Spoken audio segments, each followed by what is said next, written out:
Hello and welcome back, everyone, to our 9-month Around the World Ultimate Cruise adventure. And today we are in Ishigaki, Japan, where we have a tour canceled, but we have an amazing sushi meal. We really do. Welcome to Living Phase 2.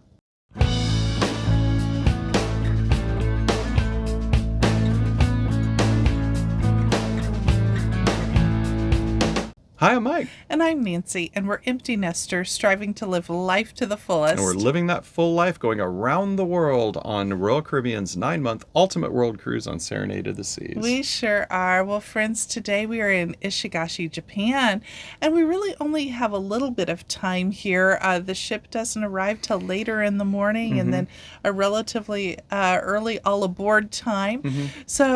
But then we also have to do a face-to-face immigration with the Japanese immigration people. So the Japanese immigration people come on board, but it takes about 2 hours for everyone to go through the face-to-face immigration process. Yes. Right. But overall, they were pretty efficient with it. They had 10 immigration officials from Japan on board, and they lined us up. They brought us through.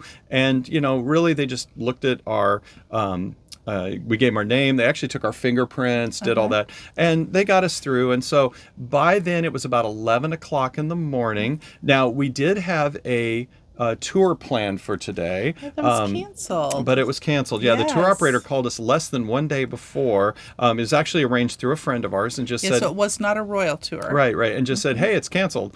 And we're like, okay. And the tour was actually out to a place called Phantom Island. Now, Ishigaki is really known as kind of a beach town. Go to the beach, go snorkeling, go scuba diving. That's the big activities here. A friend of ours went scuba diving here, saw manta rays, had a great time. So we were going to snorkel at Phantom Island. We were a little disappointed. By the way, it's called Phantom Island. It's very famous here because the island at high tide disappears, and at low tide, that's when the island appears. It's a sandbar, really, is all it is. And we were kind of excited and a little disappointed. But we decided, you know what? We're just going to make the best of it. We got with a couple friends and said, let's just go into town and explore. Yeah, let's find out what there is to see here. So we got off the ship and found a taxi. Right. So pro tip, friends, there are no Ubers here in Japan. They don't use rideshare is illegal here in Japan. So you do need to use a taxi, but we felt very comfortable with using a taxi. They're all metered. We felt like it was easy, it was honest, and the ride you could walk into town. It's about a 30-minute walk, but to take a taxi, it cost us $7. Now, another pro tip, not all taxis take credit cards, and since this was our first stop in Japan, we had not taken out any Japanese yen yet. Which is probably a good time to mention. We really learned our lesson on that in our previous stop in Taipei. So go back and take a look at that video. And to make sure that you don't miss any of those, be sure to hit like, subscribe, turn on those notifications so you see every one of our videos as we're going around the world. So yeah, we didn't have any Japanese yen yet. But we took the taxi, and that was actually the very first stop we went to in one of the local grocery stores. They had an ATM. They actually also had a currency conversion machine. So if you had American dollars, you could feed those in and it would give you Japanese yen back. But we used the ATM, got out plenty of money because we have 6 total stops in Japan on this world cruise trip. And now we had our Japanese yen for at least this trip and several others looking forward. I actually did have one stop before the ATM. The taxi dropped us off at a park, and they had a peace bell. There's several different places around the world that have these peace bells. They're made from melted down, coins and metals and different things people donate to make the peace bell. And it was nice to see. It was really an interesting park. But then, we walked in town, got the ATM, and then just walked around town a little bit. But because it was such a late arrival, we wanted some lunch. Right. And we wanted a very authentic lunch, and so we found an authentic sushi place. And this was very unique. So you're unique to us because you go in, you take your shoes off, and where we sat, our table, we kind of had to crawl in almost, and then our feet were down below the table, but it was just different than having a regular chair, sitting at a tall table. We were at a very short table. And the other thing is because, again, very traditional, local type restaurant. We walked in and immediately kind of came up and recognized us as, not Japanese, obviously. And he had a piece of paper that he showed us, and he says, point to menu to order or order from QR code. Right. And, he just held up the piece of paper that was written in English that said that. And so we took all the menu was actually outside the restaurant. And we had taken pictures of the menu so that we could, again, everything was just by picture. And then we could go inside. Well, it happened to be the QR code he talked about. We were all struggling with our phones. For some reason, the internet wasn't working very well.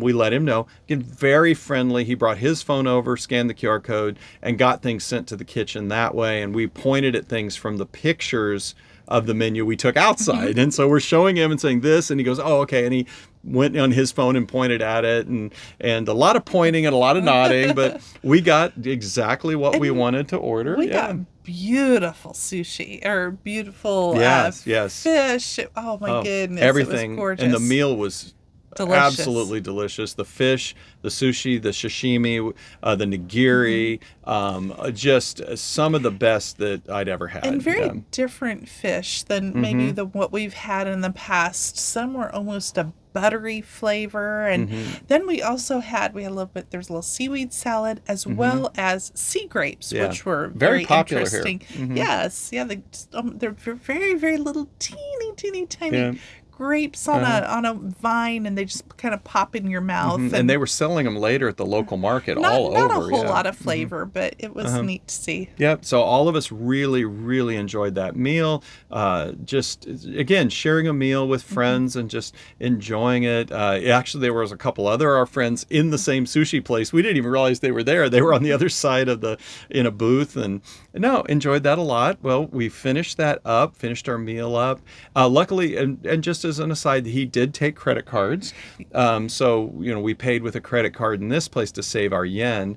Went on down, went to a local market, just walked around the market, enjoyed that. Wait a minute. You went to a bar first. That's true. That was, so we're walking down the street, and somebody had pointed out and said, hey, be sure to look at the vending machine down the street. And we're like, well, Japan is a big vending machine culture. And this vending machine said it was broken. Right. So, but you just pull on it a little bit, it opens up. There was a handle. And the whole vending machine swings out, and there is a bar behind the vending machine. And it only seats 4 people, although we were able to squeeze about 6 in there. And there were some other people from our ship in there. And wonderful proprietor. He doesn't speak any English, of course, but it's, we all got our points across and with the beers that he had. And we just had a beer and laughed. And in fact, I got my big, long stick out and was able to take a picture of the entire place and us from the top. And you can see that here. It was really a lot of fun. And we had a beer. And then eventually we crawled back out of the vending machine. And again, a friend of ours happened to be outside, and she took video of us crawling out of the vending machine, secret passageway. Yeah. I didn't actually go into the vending machine. That one of the girls and I went on ahead and went to the market where you met up with us. Yeah, we did. After the vending machine and after you strolling around the market a little bit, we just looked at, some tourist stuff, but also a lot of local things. Everything from knife shops to, things that the locals would come in and buy anything that they needed. However, as we were kind of wrapping up our time there, we passed some other friends of ours, and they said, "Did you have the souffle pancakes?" And no, we missed that. And so we went to a little spot that was in a market that was kind of in a lower level, and there was a vendor there making. It was almost like a food court. So if you could picture, all these little food vendor type places, spaces were there, but in a food court area with tables and all in the center. Right. So we went back and ordered one order for 5 of us of the souffle pancakes because we were so full from the sushi, but we had to try these, and they were quite delicious. Very different. Again, it's not a pancake. They really are more like a souffle, and they just almost disappear in your mouth. They're not doughy at all. Yeah. It very was airy just like and light. Egg and air and.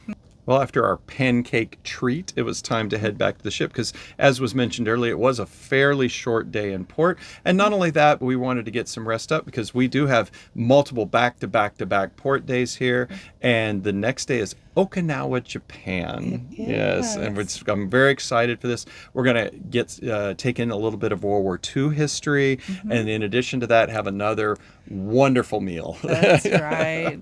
Well, friends, we're so glad you're here. You know we always appreciate you. So I hope you have a wonderful day. Take care. Bye-bye Bye-bye now. now. Thank you.